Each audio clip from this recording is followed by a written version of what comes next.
True detachment is one of the most difficult things to practice. Or as it's called in a pseudoscientific way, true spiritual awakening means tearing yourself apart. Sometimes we admire people whom we consider almost surreal.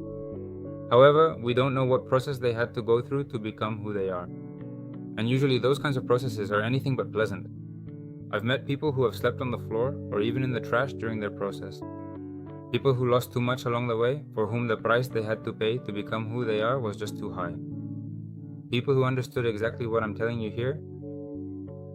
We are also social animals. We are surviving. The highest species is the one that survives. People who realize that no one was going to come and rescue them unless they rescued themselves. I've even heard people tell me that they want to be like me, that they admire me, that they appreciate me. However, I did have a rather high price to pay to be here in front of you. Maybe not as much as other people, to be completely honest. I consider myself a rather privileged person since, believe it or not, the price I had to pay was actually very low compared to the price that other people had to pay.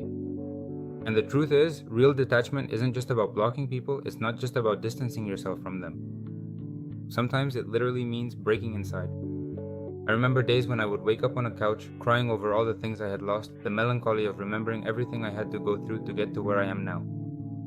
Although, well, actually at that moment I was just starting to lose those things, I was just in the process, that's why I would wake up crying. And the truth is, in real life, things work in a paradoxical way.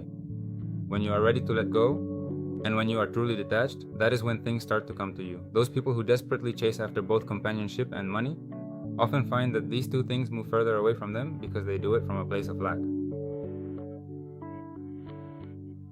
But to reach true detachment, you literally need to break yourself into pieces, being willing to give up absolutely everything.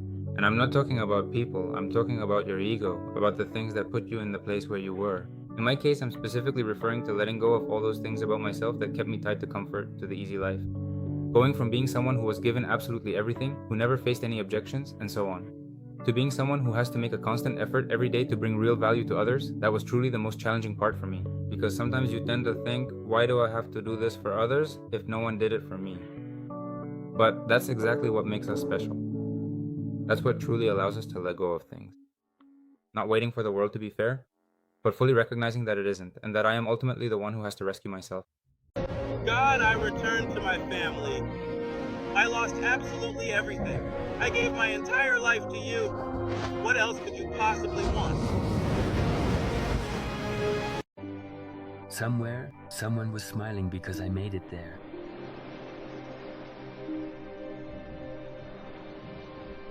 I was so exhausted that I couldn't even move.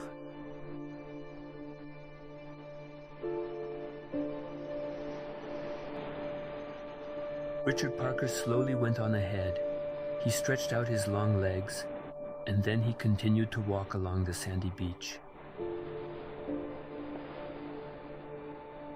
At the edge of the jungle, he stopped. I was quite sure he would look right at me, flatten his ears, growl, and somehow bring our entire relationship to a final end. But he simply gazed at the deep, dark jungle. And then Richard Parker, my fierce and formidable companion, that truly terrible one who kept me alive, he vanished away from my life forever.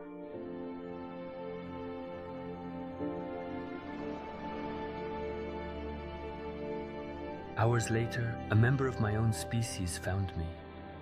He left and came back with the group who helped him carry me. And I cried just like a child, not simply from the raw emotion of having survived.